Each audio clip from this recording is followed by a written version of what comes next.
Hey, Harold. Hey, I'm very sorry about that. I think we had some staff that don't usually use Zoom had scheduled a meeting on our info@gpcog account, which is what we use to schedule all the PACTS meetings. And turns out you can't have two meetings running at the same time. So when they logged in, they logged us out. Breakfast. All right. Well, looks like we're getting people logged in here. See how many we've got so far. People, 9 participants.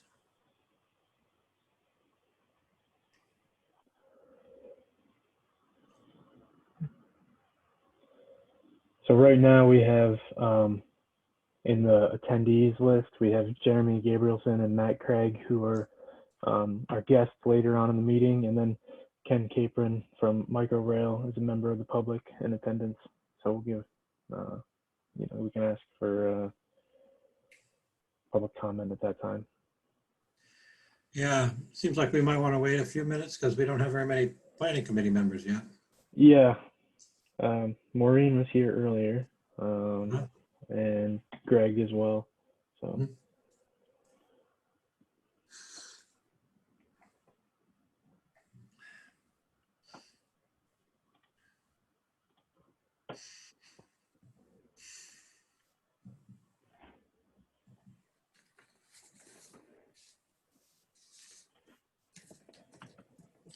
We don't get a RSVP, so we don't know how many people were intending to be here.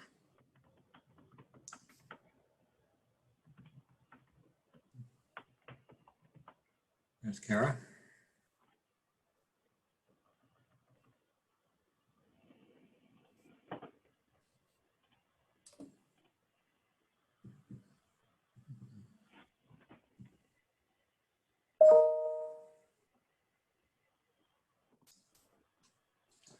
Was that a different link you sent in your email, Harold? So people have to find that, or is that the same link? It should be the same link.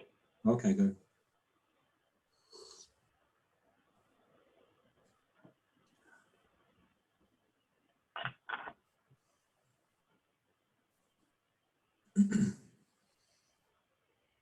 What's our quorum requirement? Do we know? 5.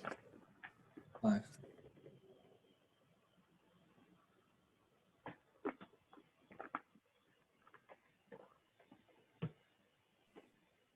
Well, we have a quorum.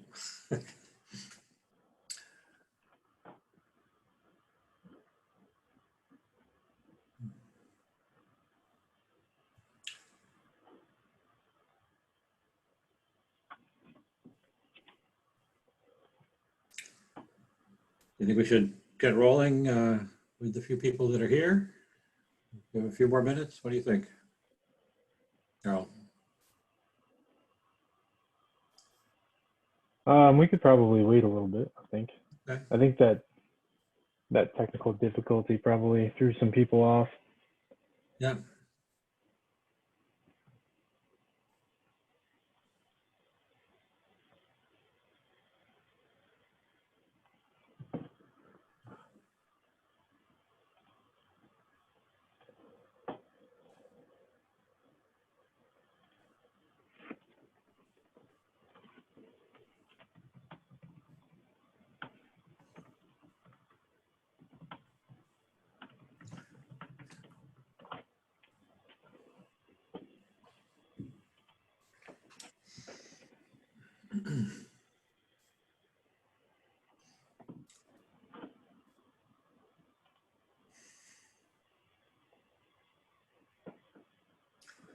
There's Teo joining us.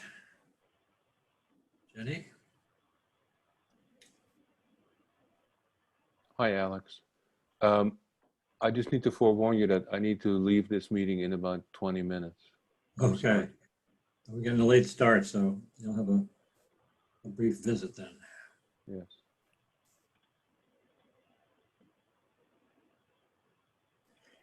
We got Maureen.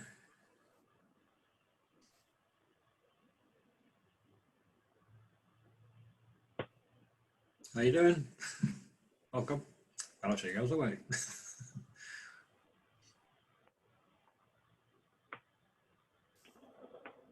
I think we should probably get rolling. Sure. And for those who didn't catch it earlier, just wanted to apologize for some scheduling conflicts on the PACS end. With our Zoom account, we double booked the meeting and someone else logged in and it ended up logging out our meeting. But that's all settled and I think we're good to go. Okay. Well, welcome. This is the PACTS Planning Committee. September 3rd, we have not a very heavy agenda, and we have Teo said he's going to have to leave in a few minutes, 20 minutes or so. So we can proceed with any public comments. I don't know if we have any public here or in the attendees or category. So I'll open it to public comment. We do have Ken Capron. I don't know. Ken says that he has no comments in the chat, so I think we can Okay. move along. Oh, there's the chat. I haven't actually looked at the chat. Where are all your panelists? Okay, so we have minutes from 7:23. Do we have enough members to approve minutes, Harold? We do. Okay, so is there any comments on the minutes that were distributed? I move we approve the minutes. Maureen moves approval. Is there a second? Second. All right, thanks, Chris. And Harold, can you read the roll call, please? You can pick out who's here from the group. Alex, I'm in favor. Maureen, Yes. Chris, Yes. Jenny, Yes. Franceschi, Amanda Lassard, Yes. Noanne, Yes. Carol Wooldrick, Yes. and Teo. Yes. So that is 8 in favor, none opposed, and none abstained. Do you think we should maybe shuffle the agenda a little bit for Teo's benefit to go from project updates to the new item, which is the regional coordination around title restrictions, just so that I think that might be more valuable than the project updates for having Teo's participation. Does everybody agree to that? I guess if you could give us a little nod. Okay, let's do that because we have some panelists there, or some presenters. So if you don't mind, Harold, why don't we do that? And then we can come back to project updates toward the end of the meeting. I see Bruce is here and a few other members. Great.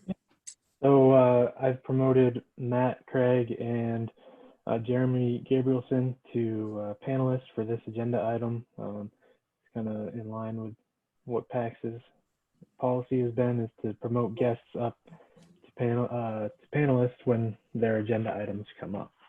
Okay. So let's just launch right into that, and we'll hear from our guest panelists. And I don't know if there's any sharing of screens or presentation material, but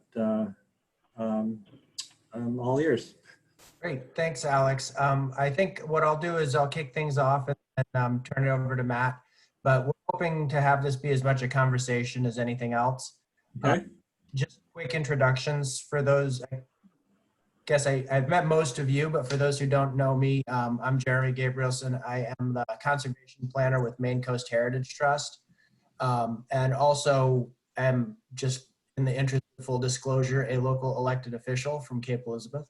But mostly here today talking with my work hat on. And Matt, you want to introduce yourself too? Sure, and I'm Matt Craig with the Casco Bay Estuary Partnership. We're based at the University of Southern Maine, and I am the Habitat Program Manager there. And I guess I should also say that I wear a hat as the Conservation Committee member with Cape Elizabeth. Thank you for all that support. What we wanted to come and talk about today, so Matt and I have been involved with a group that is called Coastwise for about a year, a little bit over a year, that's been developing some guidelines around title restrictions for road managers.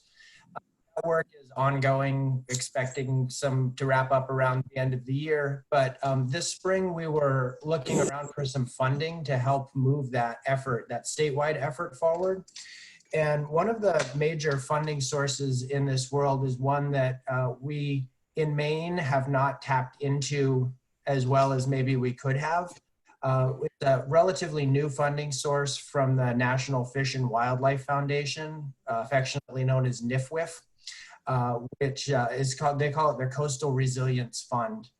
And so these are nationally competitive grants that are targeted for coastal resilience. They have a relatively broad definition of coastal in as much as it includes nearly all of the GPCOG. It's sort of coastal watersheds. Working on an application with the Maine Coastal Program to move forward on the sort of the planning and assessment side of looking at tidal restrictions coast-wide also made me realize that there was some potentially real money here that we could be going after in the implementation realm. So just as a sense of scale, in the last year that they announced in 2019, they wound up, this program distributed just over $30 million to 46 projects, and some of the projects are funded at up to $3 million a project. So this is funds for pretty much anything that you can do in the realm of coastal resilience. They're restoring reefs in Florida. They're doing, living shorelines projects on the Great Lakes, which they define as coastal. But they also are doing culvert replacements and tidal restrictions. And my thought in looking at this was that, because the towns around Greater Portland are already talking to each other so much around transportation needs, and most of these tidal restrictions have some transportation component to them, it might be good to just start this conversation around what the opportunities might be to look at submitting some type of a regional funding application. And the reason for this program, or potentially others like it, and the reason I thought of that is, one, regional applications score better than a single jurisdiction application. Two, many of the smaller projects that aren't like big interstate bridges, they're not necessarily going to be $3 million projects on their own, nor are they going to necessarily be nationally competitive. But if we can pull together a group of similar projects, we might be able to get something that helps us bring these dollars into the region. And then lastly is just this idea of the limiting factor on these grants thus far has always been the match. They require non-federal, non-mitigation dollar match. But the good news there is that one of the major sources that a lot of towns are looking at for sort of culvert replacements and smaller tidal restrictions is the DEP culvert grant program. And so if there are towns that are looking at that for this year, potentially those state dollars could be matched for additional federal dollars, or actually they're a mix of federal and philanthropic dollars through NIFWIF. So that's sort of the short version of the pitch.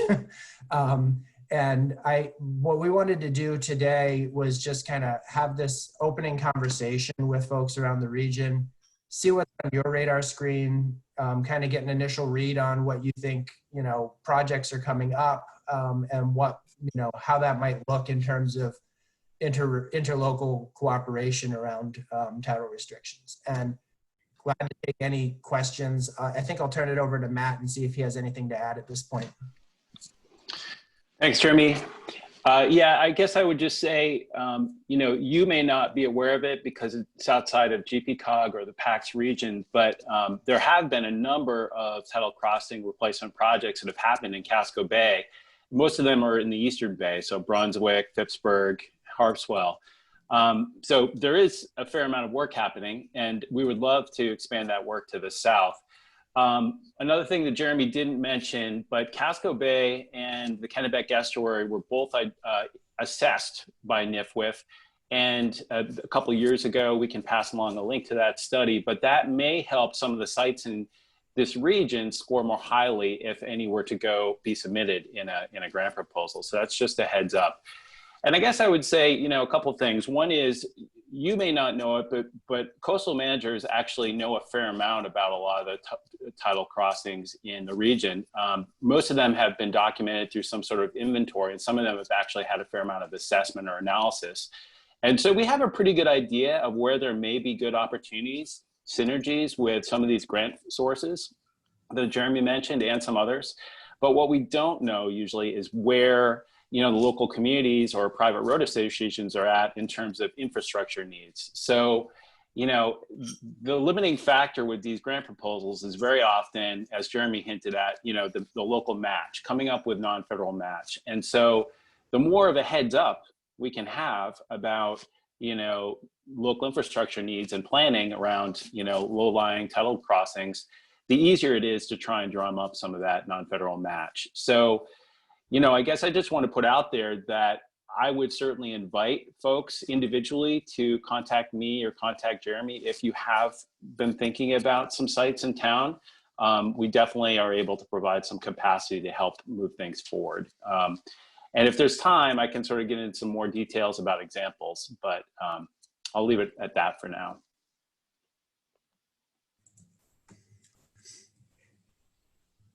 Okay.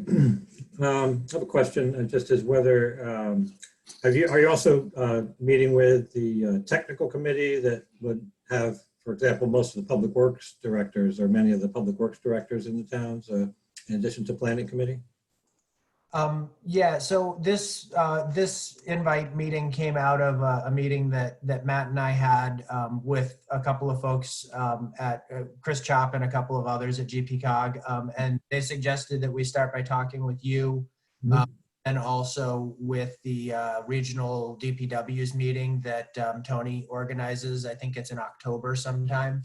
I think we'll probably focus more on back around the coastwise guidelines and what that group would like to see out of the coastwise documentation in October, but definitely planning to talk with directors of public works as well. Sounds good. So what are you looking for from the planning committee? I mean, I think it sounds like a great program. So order of magnitude, you know, it sounds like it's a nationally competitive grant program, and so you need some scale, I guess, to get their notice and get their attention. I think so. I mean, this is, as Matt pointed out, the Casco Bay watershed, as well as Merrymeeting Bay, this is an area of national interest for the National Fish and Wildlife Foundation. They've already identified that.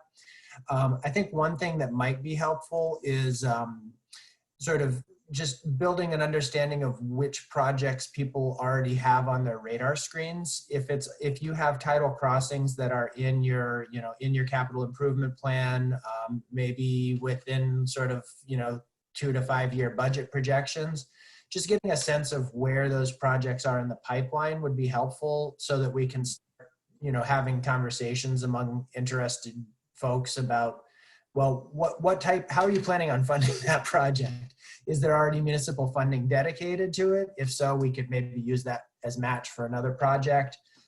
If not, where, is that a role that some of these competitive funding sources could play? Chris, nice to see you after a long time too. I think, the other, I hadn't really thought of it until I saw you here, but I think there may also be potential on some state-funded DOT projects. I know they've done some of that with RCPP on, tidal stream smart crossings in northern Maine, and able to use some of the state dollars as match for these for the RCPP funding. I don't know what the potential is to use state transportation dollars as match for some of these tidal crossings as well. So I guess pose that as a question. It's a good question. I think that would be a conversation with our region managers to get a better sense of where we'd want to go with that, and what's available. I mean, the state dollars we have are flexible, and they're precious. Yeah. So I think, we'd have to formulate a good argument for them. But just off the top of my head, that's a place where you'd probably want to start.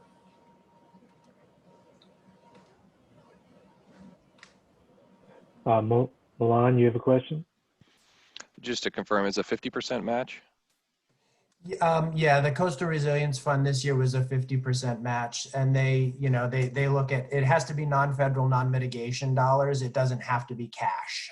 So for the application we submitted with Maine Coastal Program, my time, which was funded through another grant source, made up a good chunk of the match for Maine Coastal Program.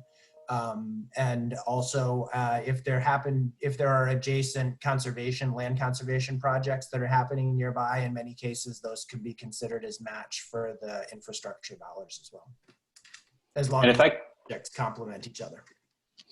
There's a NIFWIF project in Woolwich that has been funded and is currently underway. It's basically an engineering feasibility study with a global expert, Woods Hole Group, that's come in to help DOT design a replacement crossing, basically at where Route 1 crosses a marsh just next to the Taste of Maine.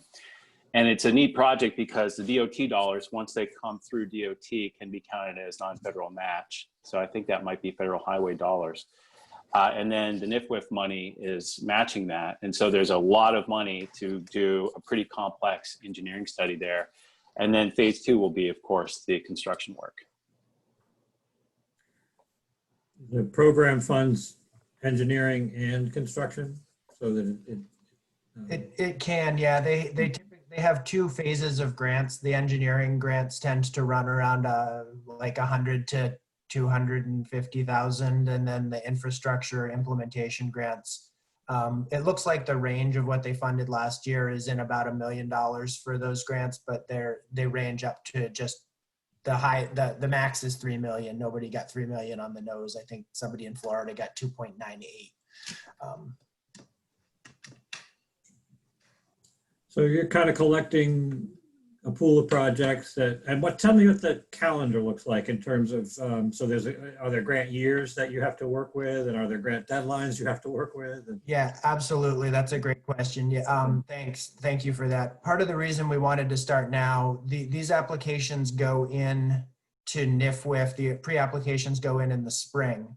And part of the reason I wanted to just kind of get this out in front of you guys now and thinking about it is that we're approaching the season for submitting the DEP culvert bond grants, which in many cases is probably going to be a great source of match for something that we could take further down the road to NIFWIF. So starting the conversation now to see what folks have lined up for the culvert bond, and then potentially looking, work that could happen in the same work season. Usually the NIFWIF grants are a 2-year work period, but applications in the spring, funding fall of next year. So to be for the next round of grants would be for the 2022 work season, essentially. Anybody have comments or questions?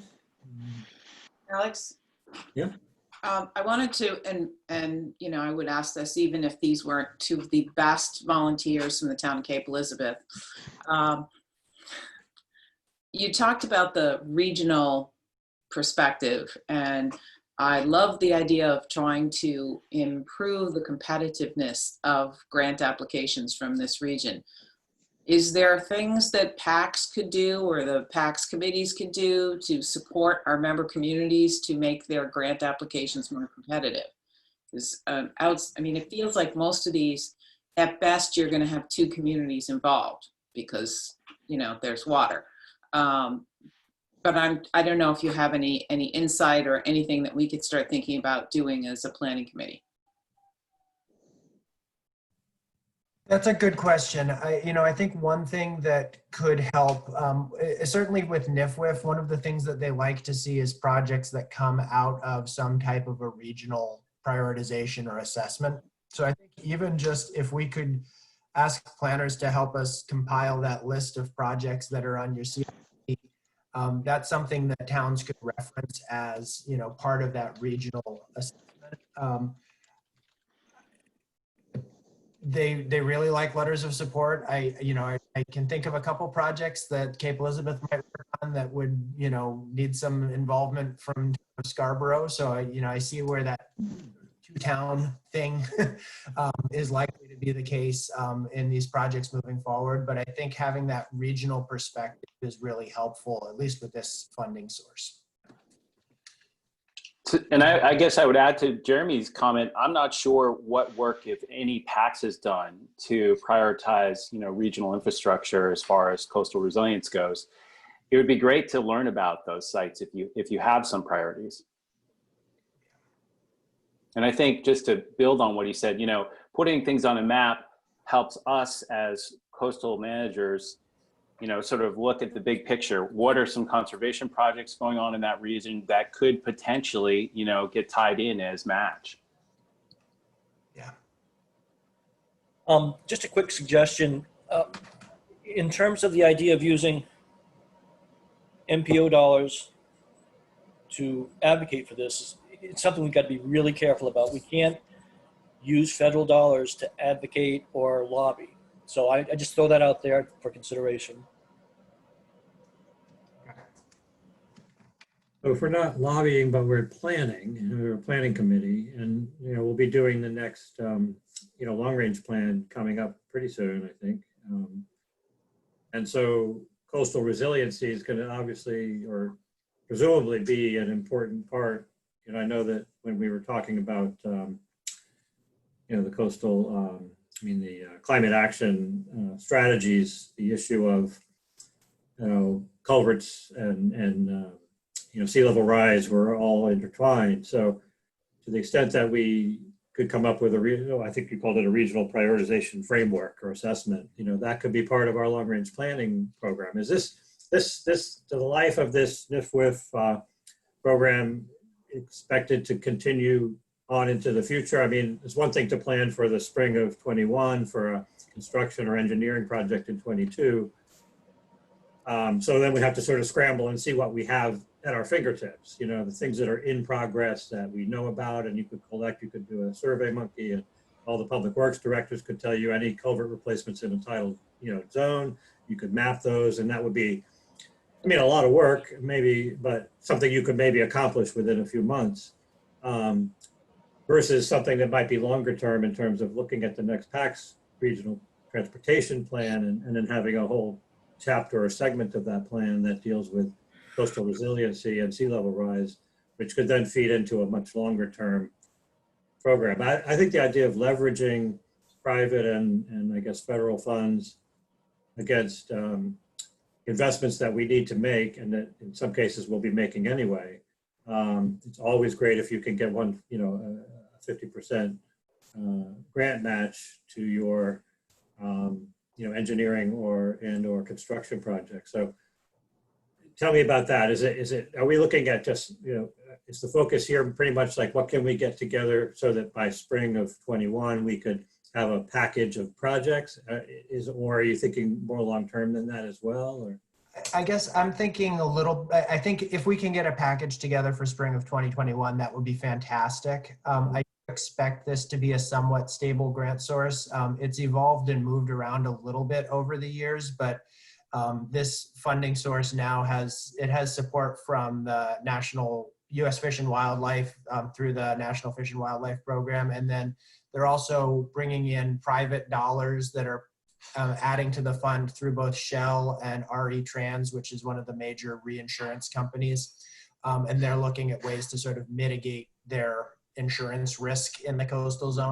So I think this is a relatively stable funding source that we can be thinking about as a potential partner over, at least the next few years.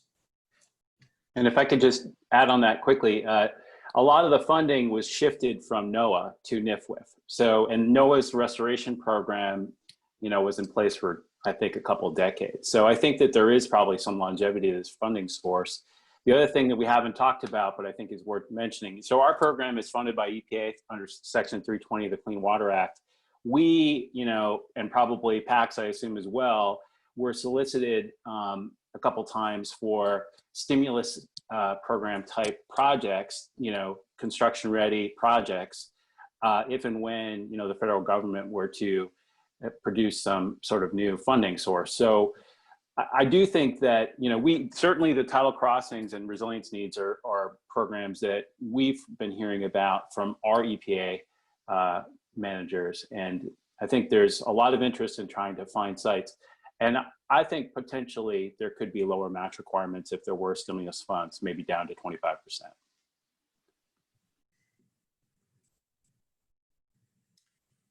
Comments from anyone? Milan, you have your hand up? Just had a couple of questions. Where'd you go on the screen? Jeremy, there you are. All right. Are you the best contact for this?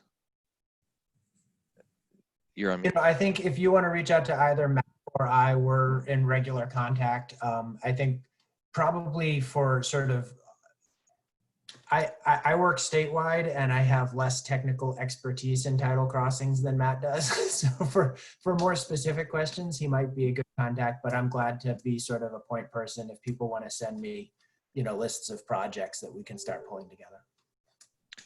All right, Alex, if I don't already have them in the agenda or whatever else, if you wouldn't mind just sharing the contact info, the emails or whatever, that'd be great. And then the second question I had is the grants, do they have to be led by a public entity or some other, I suppose, nonprofit or whatnot? If we have private developments of a significant nature that would potentially have some work that would qualify, could they be linked up with the program?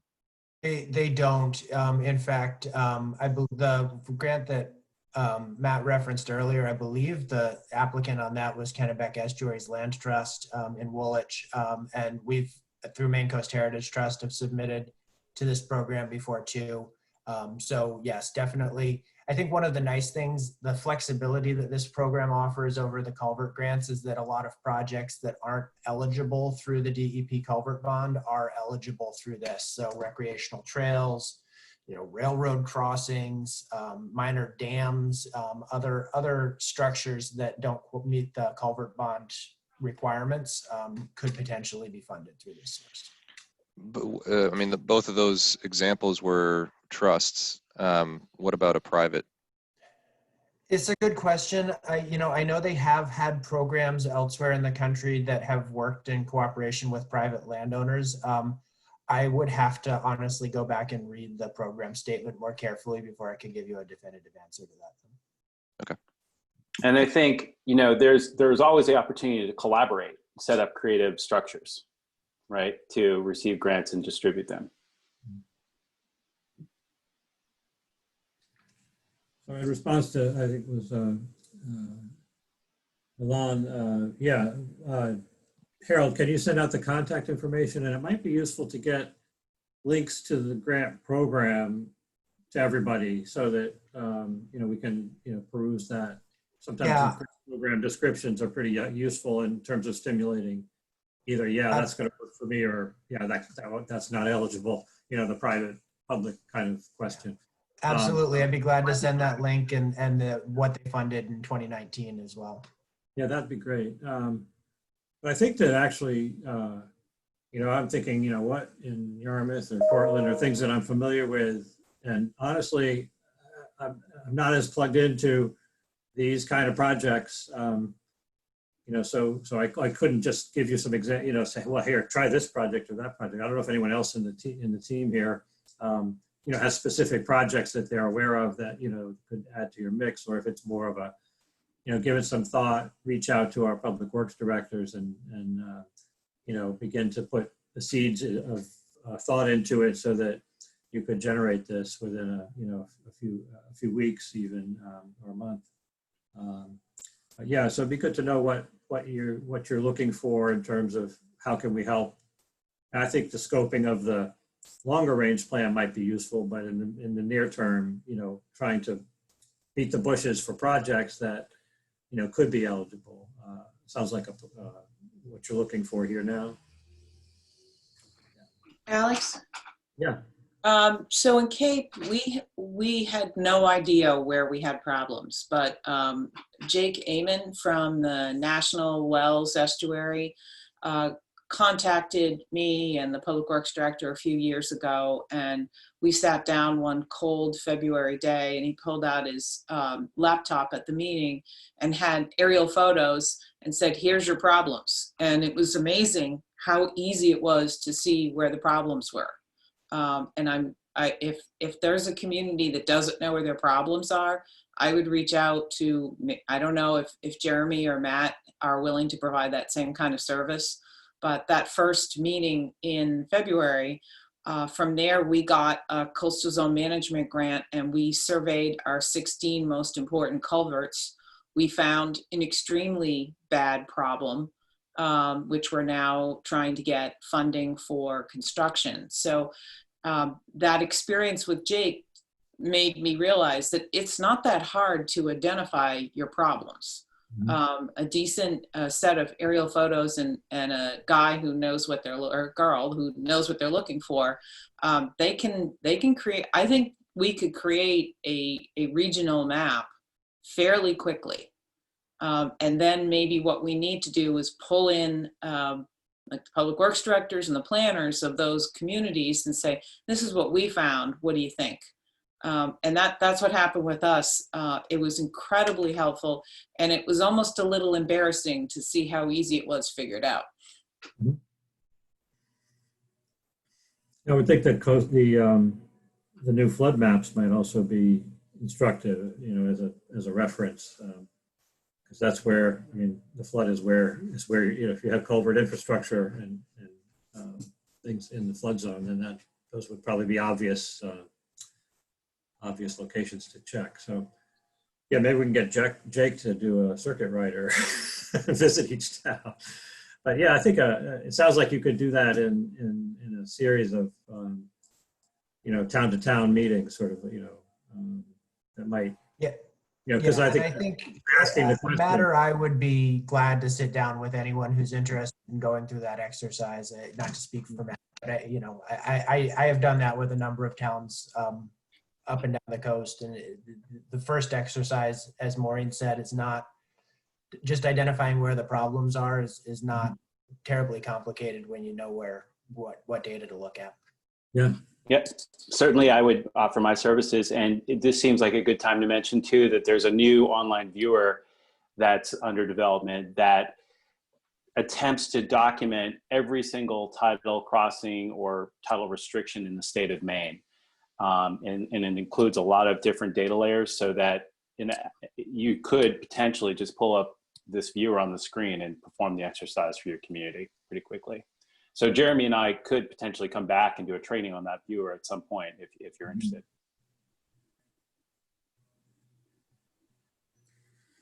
Having sat down with Jake, I really would encourage people, because honestly, you just look at the aerial photo and they train you to see what you're supposed to look at, and then all of a sudden it's an oops moment. So it's not that complicated. You can definitely go and do some site visits afterwards, and these environmental folks are absolutely invaluable on the site visits. So, I mean, if we do want to move this forward, I think that would be one of our steps. Emmeline? Yeah, Maureen, would you be willing, and PACTS, would you be also willing to host, you know, kind of a case study or walkthrough of the steps that you did? And I mean, if it's that simple of an exercise and you already know the resources and you can kind of write out a scope of work so we can be that much further ahead and engaging our staff on it, and we can use you as an example of what exactly would have to be done. I'd be really interested in spending the 30 minutes or whatever, just hearing exactly what you did and not having to rethink it. I'm available. But we need the environmental expertise, so. And I'm sure we could coordinate with Jake to schedule a time when he'd be available, and or Matt and I can walk through it too. So that's something that this committee could sort of enable, organize, and you know, orchestrate. Maybe, I don't know whether it be a PACTS Planning Committee meeting or just an offline, off PACTS Planning Committee schedule, but orchestrate a webinar of sorts where that would be the subject matter.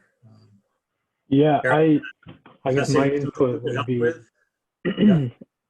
my input would be that there is, so GPCOG, not PACTS, collaborates with Casco Bay Estuary Partnership doing a Casco Bay Coastal Academy, and it's a quarterly workshop where we kind of, it's geared towards volunteers and municipalities with the idea of kind of educating them on coastal, just all sorts of coastal issues. And I think that specific topic would be a really good use. And I'm wondering if that's something that that we could partner with Casco Bay Estuary Partnerships on. Maybe not necessarily PACTS, but GPCOG, and make it open to all the Casco Bay communities, because that's kind of what's been happening with those quarterly meetings. I think that would be a really good fit for that program. Sounds I good. don't know if Matt, if you think Victoria would be open to that sort of workshop. Yeah, absolutely. Victoria, and thanks for mentioning it, Harold.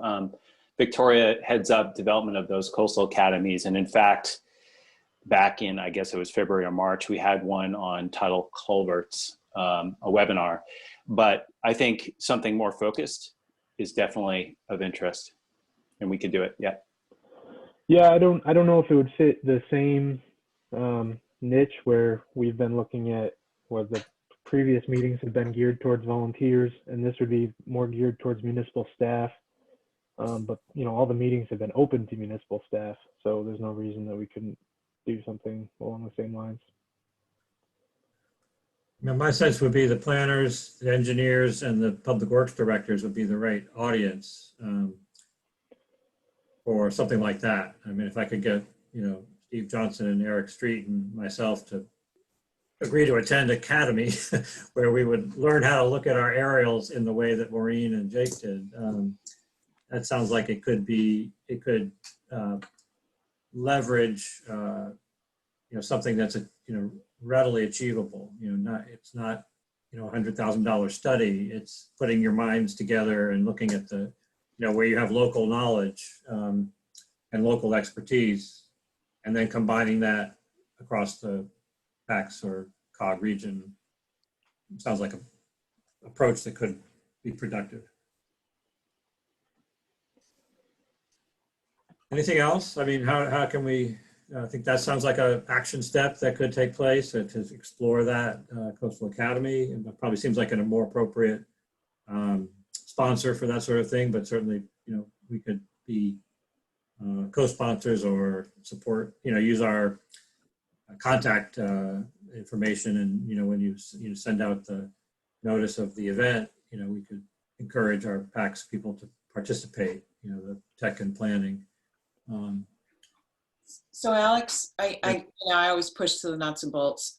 So I like this. This idea is great, but I'm hoping that we have a bigger goal, and we tell this academy that our goal is to create a map of the Casco Bay region with the tidal restrictions identified, because then that is the basis that communities can then start applying for grants.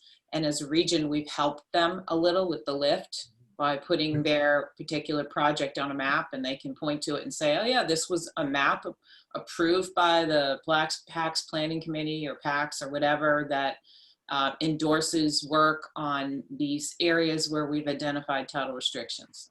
So maybe if we say that not just the academy, but a goal of the academy, an outcome, is creation of this map. Is that something we need to vote on, or can we just say that's the sense of the group and have Matt and Jeremy and Harold get together with, I guess it's Victoria, and I guess the academy would be one thing, but the creation of the map would be an additional work product, and so we'd have to figure out how that Yeah, gets created. I guess I'm thinking that would be a separate subgroup to actually create the regional map. Whereas the Casco Bay Coastal Academy would be more like educating the municipal staff on how to identify those areas, and then having to have a separate group to really work on making the macro map, right? Yeah, but it seems like if we did the academy and got the engineers and the public works directors and planners together, and if to the extent that that enabled each community to study their particular locations, and then if that resulted in a local map that could be then forwarded to COG, and COG could sort of maybe start piecing them together. So if there was a kind of an understanding of a format or a way of depicting, these tidal restrictions and culvert areas, so that there would be some consistency in the work product that could then be assembled in a more regional way. So it may not be a complete, maybe not everybody would do it, but that could be the objective, would be to assemble each local effort, or maybe there's some other way of going about it. But it seems to me if we could make the educational part starting point for this creation of a regional map, that might be a strategy. Yeah, and not to drag this out too much longer, because I know we're over time already, but I think that sounds right. And I think to Matt's point, many of these locations are already known, and so I think part of the value in bringing people together is getting, local directors of public works, planners, engineers to recognize where they are. And then also, as Matt was pointing out, to sort of capture where these are in the process. And I think, Matt and it would be great to get some help possibly from Maureen, who's got some experience in this through Cape Elizabeth, thinking about, this is a known problem. We haven't identified a solution. This is in our capital work plan, and just sort of mapping out where these projects are, because the fact of the matter is that when these culverts fail, they get replaced. And, usually they're in place for 50, 60, 70 years. And so what we're trying to do is get ahead of that a little bit and say, before this gets replaced with another culvert that's the same size as the one that you've got there now, let's see if we can do something that's going to be a little bit more ecologically responsive to that location. And I think just that mapping out less of where they are in the landscape, because that's been done, but where they are in the municipal process is really where there's going to be some value added here. So is there any reason that we couldn't do sort of a fast and dirty approach to the mapping so that it could at least be functional? So it's a pretty nonprofit way of thinking, but can we just have a shared Google Doc where the green pins mean things are moving and the yellow pins mean we're halfway there and the red pins mean we haven't done anything on this and it's a problem, and at least to get that going so people can see where we are regionally, because even though town boundaries are there, though nature doesn't care. So we're all affected by each other's work or lack of work on these things. That might be too informal, might not work, but Jeremy and Matt, you could tell us if that's just too crazy. Can I take a crack at that? I tried to say this earlier, maybe didn't do it effectively, but there is a database of all the tidal crossings throughout the entire state of Maine. It's as exhaustive as we think it could be. It's just not public yet. It's in a draft form. It's going to be coming out soon. So I think should be very straightforward to take the data points we have, bring it to a local level, and take a look at these, on aerials, as you're saying. The database has a lot of different fields, and it includes whether there's any indication of a tidal restriction. But it also includes bridges. So the idea is it's comprehensive and exhaustive. And that's why, this coastal academy idea, I did one of those coastal academies, and they have a hands-on portion of the academy. And it seemed like that would be a great opportunity to use the hands-on portion to divide the groups up either by town and make sure you've got some expertise, and have them look at these maps that have already been identified, and they can look at them and say, yep, that looks good. Yep, that looks good. So that you actually will have a draft output that has had some involvement from local officials because they've used it as part of this workshop. So Jeremy and Matt, what you're looking for out of this meeting is a list of, or I guess an inventory of what tidal crossings municipalities have already identified in their budgets and in their work plans. Is that? I think that would be a great outcome. I think this conversation, you know, I didn't want to come and presume what, you know, the best way to move this conversation forward would be, but it sounds like, you know, the suggestion that Maureen has put forward is one that would, you know, meet our larger goal of kind of having that regional conversation and also getting toward, you know, an initial assessment of, you know, where these projects are. So that sounds like a great proposal to me. And I would just add that being able to tell communities what we know about these sites and what the issues are would also be extremely valuable. Sounds good. It sounds like that map is in the beta stage or something, and maybe it's going to roll out. And if the rollout of that map of tidal crossings can be used as a way of launching this Coastal Academy with a hands-on segment where you take that map and the public works directors identify the projects that are in their pipelines, no pun intended. So, you know, that could be a strategy. So maybe that's enough. And we'll touch base with Maine Coastal Program to, you know, verify that we can use that. Yeah. Do you have any idea when that map will be publicly available? They've kind of made a draft version available to the steering committee. I think, you know, I don't know what the exact timeline is, but I think we could also go to them and ask to use sort of the original subset of data for this conversation. And I think they'd be amenable to that. Sounds good. Well, it's been interesting. It's a topic that we don't always talk about in PACTS Planning Committee meetings, but I appreciate your bringing it to us. I think it has relevance. Thanks for coming. Thank you. Thank you. Thanks, guys. I'm going to move you back to attendees, and you can stick around to hear the project updates, or you can feel free to carry on with your days, whichever your decision. Great. I think that the only thing we have left on our agenda is the project updates, and I know you provided some. You want to? Do you have any commentary on that, Harold, that you want to walk us through, or just open it for conversation? I think we could open it for conversation. It's fine. So the transit tomorrow, the next meeting is September 25th. I assume we'll all get do we have to sign up to get the announcement of that, or will we be getting it automatically? Or so those transit tomorrow meetings are, you know, for the planning committee members, I think they're quite valuable because that's where a lot of good thinking is going on.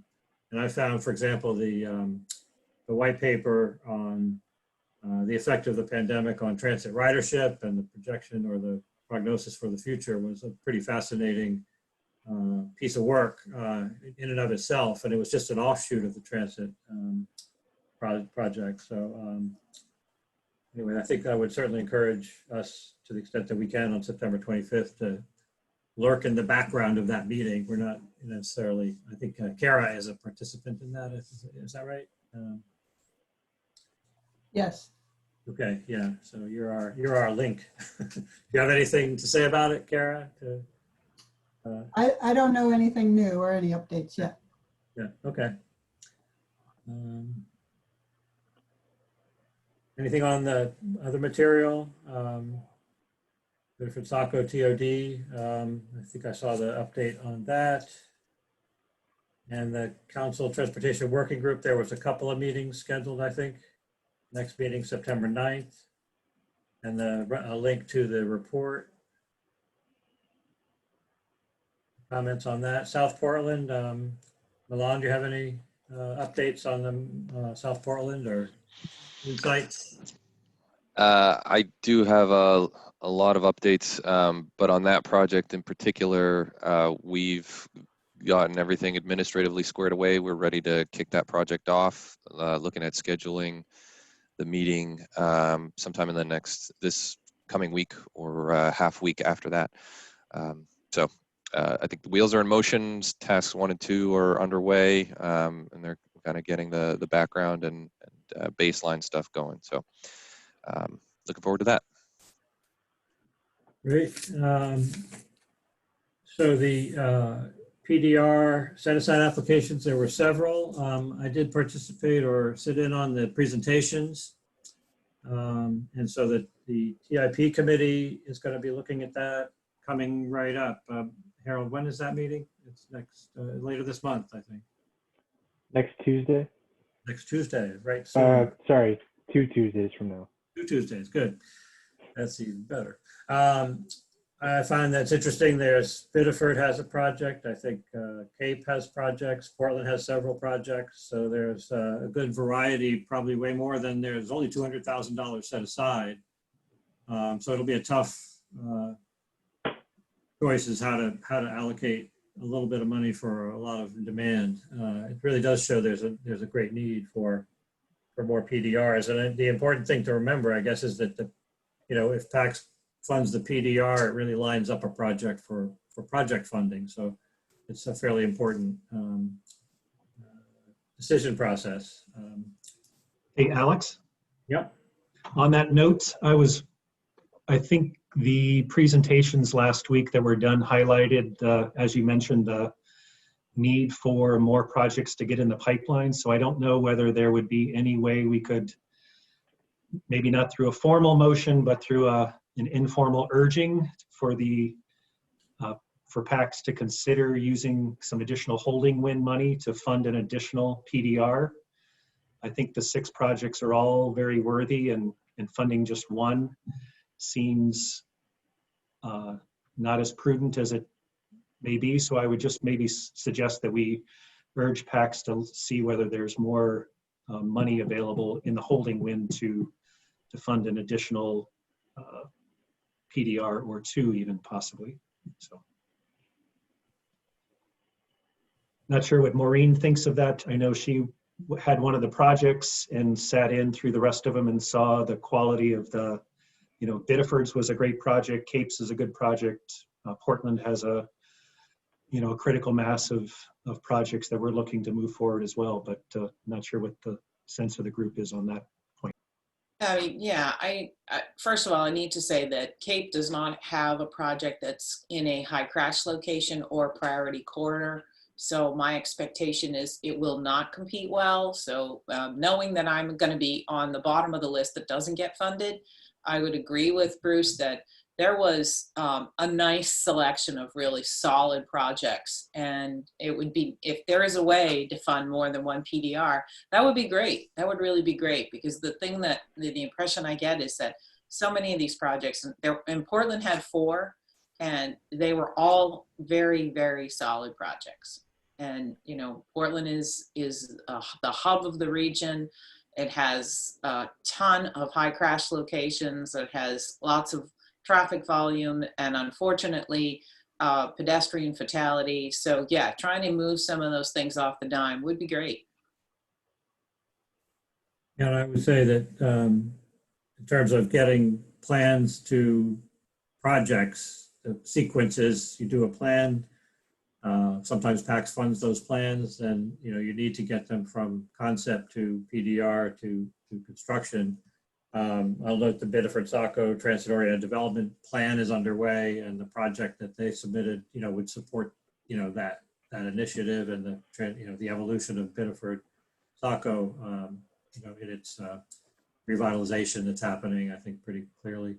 So what do people think? Is that something we could send a communication to higher up committees that we look for that, and let that be known that the planning committee would urge that to happen? Is that something that we could, so we want to make a motion to that effect? Is that proper? It's not an agenda item, it's just a project update, but I don't see any harm in sending a communication that in this conversation, we feel that that's. I would say someone who doesn't have a project submitted should probably make the motion. Is there anyone? South Portland, I don't think you submitted, did you? Yeah. No, We did not have time to submit. I did not have time to submit, given that this came around right as I was getting onboarded. So, you know, I guess what exactly is the motion that you're looking for right now? I think what Bruce and Maureen have been talking about is that, you know, we've got $200,000, and I think most of the projects PDR scope were in the neighborhood of $200,000 or more. So that, you know, there's enough money to fund one of the 6 projects, and there's a set of very meritorious projects that, you know, we'll have to choose a single project given the available funds. And the holding win is a funny box of money that basically it's a place where money goes when projects either come in under budget or for some reason are delayed or eliminated. So it's like our reserve account. So we use it for emergencies. We use it for underfunded projects that need additional funding. And occasionally we do new projects out of the holding win. The holding win is something good to know about. I don't know how much money's in there, but I saw it was listed as, you know, there's usually a fair a nugget of funds, but it's like your municipal reserve account. So you don't want to, it's rainy day kind of money. But the idea was to, you know, suggest or encourage the, I guess the policy committee would be the place that would go to consider making additional funds available out of the holding win to fund one or more additional PDRs in addition to the $200,000 that's already available. Is that kind of the spirit of what you were saying, Bruce? It's a thumbs up. I don't know. So I'm not picking on you, Milan. I'm just. No, I just want to make sure I understood. I mean, I guess I wouldn't restrict it to just funding an additional 1 or 2. It seems like pinning down a number is not really the problem here, or is the problem here. It sounds like we're looking for a motion to encourage the policy committee to allow the reserve funds to be utilized for projects that score well through the PDR application process, to the extent that the funds are available. Is that, I mean, if there's 5 projects of $30,000 a piece and we have reserve funds to pay for all of them, why not do all 5? Is that, or is there an objection to that? The orders of magnitude are a little bigger than that, but yeah, I know. I'm just throwing out example. I just don't know why we would want to throttle it at an additional 1 or 2. You know what I mean? It seems more of like funding availability should be the driving factor, and we'll get as many as we can. Chris, comment? Something to be aware of. We transferred a fair amount of money out of the holding win 2 or 3 days ago at the executive committee meeting. I don't have the exact figures. I think it was around $1 million. And that was to take care of a number of overages in construction estimates that occurred. So keep that in mind. I think Milan was suggesting to the extent available. Yeah, go ahead, Bruce. Yeah, my understanding was there's, as Chris said, at the executive committee meeting on Tuesday, I believe there was a $1.4 million estimate of the holding win. It's a requirement that there be at least a minimum of $200,000 in the reserve. And so it would just be a matter of checking to see what the total of requests or approvals of money from the holding win on Tuesday morning's meeting, and what that balance in the holding win is. And is there a sufficient, with that 200,000 reserve of the reserve to fund an additional PDR or not? It's just explore the option, and is kind of what I'm suggesting. So. Well, can I ask a question? I mean, if we have one project, I guess if the PDR program is setting a threshold of $200,000 as the cap, and obviously we're going to be targeting projects that take as much of that as possible and trying to get as much of it done. I think that's natural. And then this question is if there's this other pot of money that potentially is available, but there's a bunch of caveats here. Does it not seem like we'd want to be looking at granting the one project, or granting the projects that can be granted through PDR up to the $200,000 that are funded into the PDR program? And then also within the review of the projects that we're able to designate, let's call them waitlist projects, that the PDR review identifies as worthy and that those projects are eligible for funding either next year in the PDR cycle or through whatever committee is going to be reviewing the use of the WIN monies. Because it sounds like there's a lot of balancing and decision making that has to happen with the balance that's in the WIN money, and it's not an easy thing to just say, sure, we can take some money from there. It seems like there has to be, if we know that there's a worthwhile project, then we take that project and the money associated with it and consider it on balance with the need to keep the 200K reserve and some of the reshuffling that has to happen for other needs that the WIN is designed for. It almost seems like the PDR review would be a recommendation to the WIN, the use of WIN funds, and then that gets kind of evaluated. And if there's stuff left over, we fund as many of those PDR projects that are in the wait list.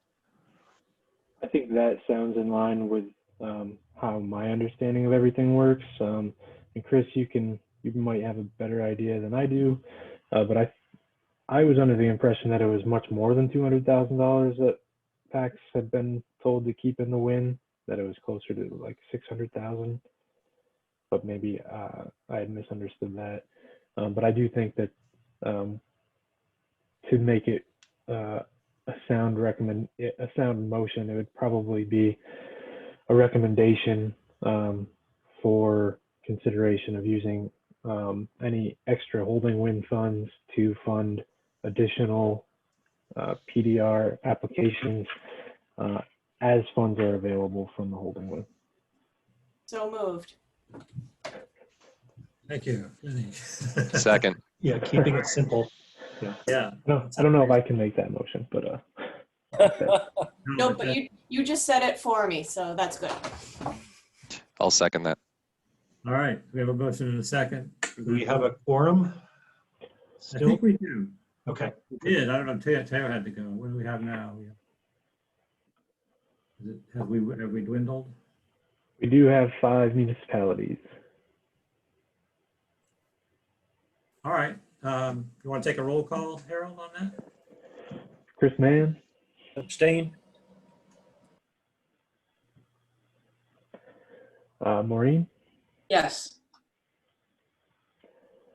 Milan, Yes. Alex, Yes. Bruce, Yes. Jenny, Yes. and Kara. Yes. That is 6 yeses, 0 no's, and 1 abstain. Excellent.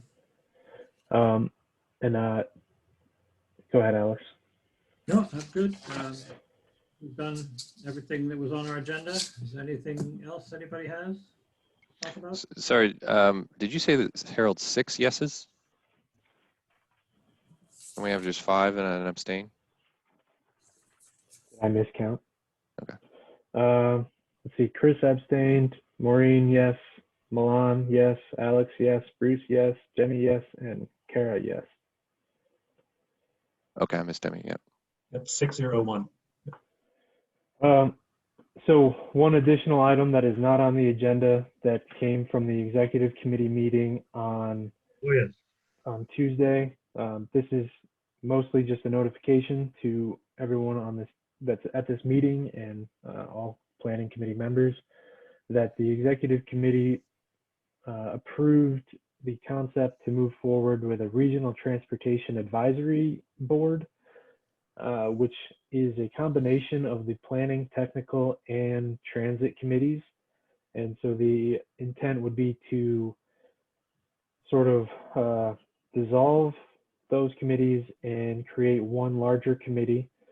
The executive agenda is on the GPCOG PACTS website, and I can link that too after this meeting with all the other things that I need to follow up with.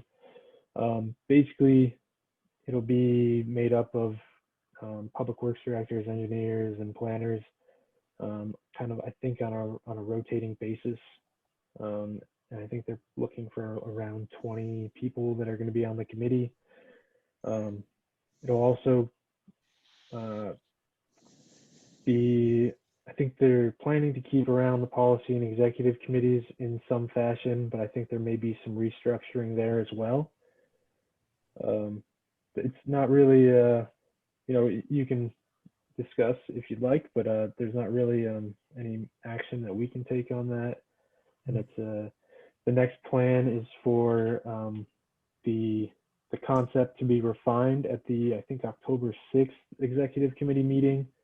And then at the October 22nd policy committee meeting, they would be making a final decision on whether to move forward with that concept or not. So the planning and technical and transit committees are kind of in flux for now, whether or not we have a defined future as a planning committee. Yeah, thank you. I almost forgot about that. So yeah, this has been something PACTS has been talking about, and the feeling was that the question of efficiency, staff utilization, and whether the organization is functioning with its existing committee structure as well as it could. And Maureen was on that, the task force, I guess it was, or the group that developed the Regional Transportation Advisory Board concept. So I was kidding Maureen. I said, "Et tu, Maureen?"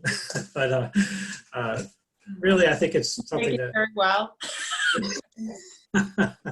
something that is not a surprise that this is coming up. And I've always felt, I mean, in the past couple of years, I've been chair of the planning committee, and when I took over the chair, the feeling was that the planning committee needed to up its game a little bit and be more involved in substantive planning matters. And not be a kind of a rubber stamp or just kind of, go with the flow and meet when you felt like it or when there was something urgent that needed to be done. So, and I tried to do that with the planning committee, and I think we've been pretty active in the past period of time and done some work that I felt has been well received. Our input into the climate change task force was, an effort that we, threw together and put some time into, and just trying to have timely input into project scope and project recommendations on the planning side.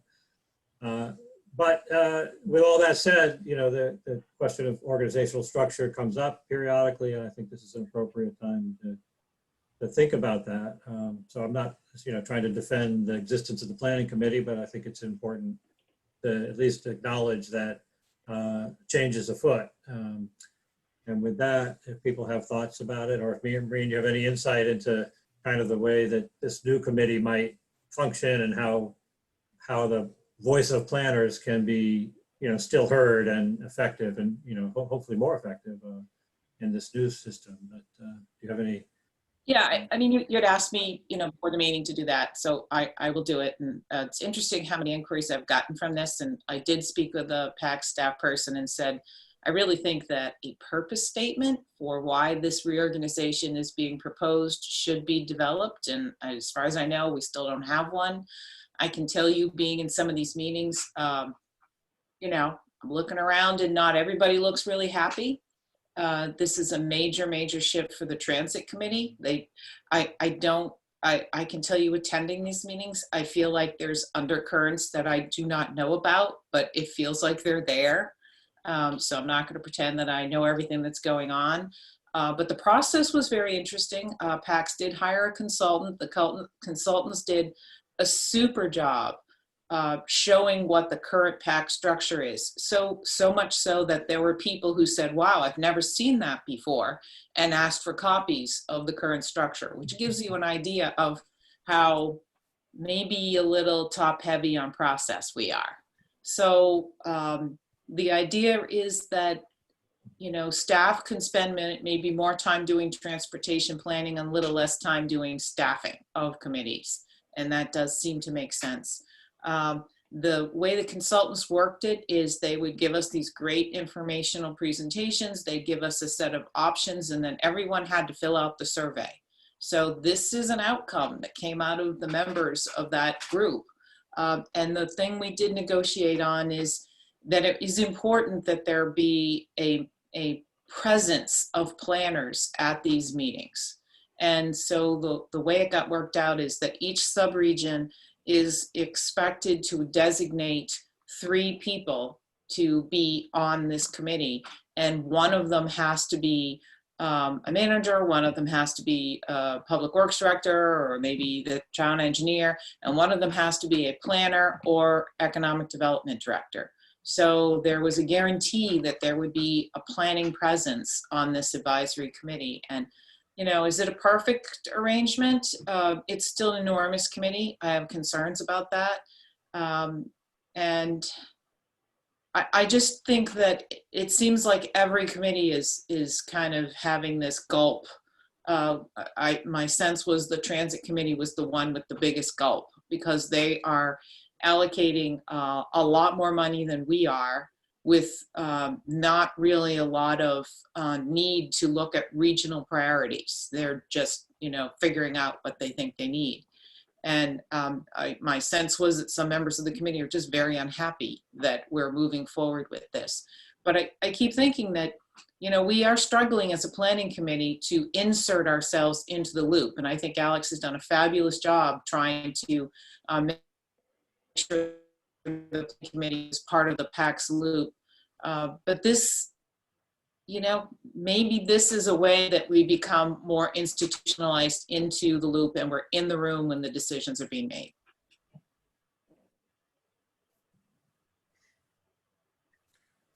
I think that sounds reasonable.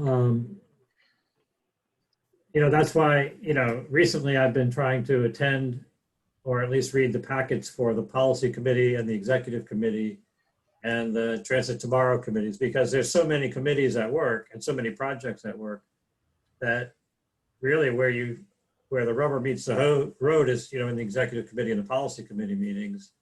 And sometimes I learn a lot just reading the minutes of those meetings and the content and the information that they have available to them and the choices and decisions that they're making.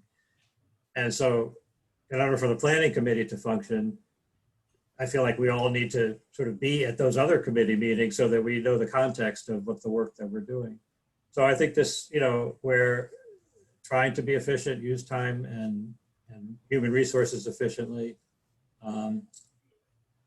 You know, I wasn't at these the consultants' presentations and part of that process, but I believe a process can be created that will be more effective and more efficient use of resources. So, you know, we're not going to be the decision makers on this, but we're gonna certainly be affected by it, and we may just well go out of business as a planning committee. But I feel like by having done our best to be effective communicators of planning, the importance of planning in the MPO, hopefully that has fed into the process, and you know, as Maureen says, the planning function combined with economic development is represented in the advisory board. So I guess stay tuned, see what happens. Any other comments, thoughts about it? Milan? Yeah, I guess a couple of things. So I'm hearing on October 6th that there's going to be some refinement and fine tuning to pin down whatever the final conclusion is here. I was glad, Maureen, to hear you mention that there's some effort to make sure that there's representation from the three, well, it sounds like just from the planning department, administration, and management. But you know, there was a reason why the committees were set up in the first place along these disciplines. And so to me, to bring them all together should do justice to those disciplines in the first place. And so I like that the membership requires that there be these different representatives brought in. I am concerned about the size of the committee and just the ability to have quorum. And I would think it would be great if we can advocate for it, to have a quorum requirement for a planner voice, a transit voice, administration voice in that, and that you can't just pass an item with you know, without that perspective being included in that committee. So I guess that's a recommendation I will be voicing, at least at that group. It's the second piece is a little bit more logistical. If this committee no longer functions formally through PACTS, what I'm hearing is that each region would designate a planner potentially although we may also be designated an economic development person instead of a planner. Whoever that voice is meant to be for my region and for other regions, I would think that there'd have to be some kind of offline coordination between the planners and ED folks so that that person can represent the region from that perspective. So while this group is potentially being folded, I see these sort of quasi groups forming, and I would be entirely supportive of that. I mean, if we are having a representative from my region, I would like to have had conversations and at least share my thoughts of what I think our region should represent from the planning side. But if we do that offline, and that's the model, so be it. That's my 2 cents.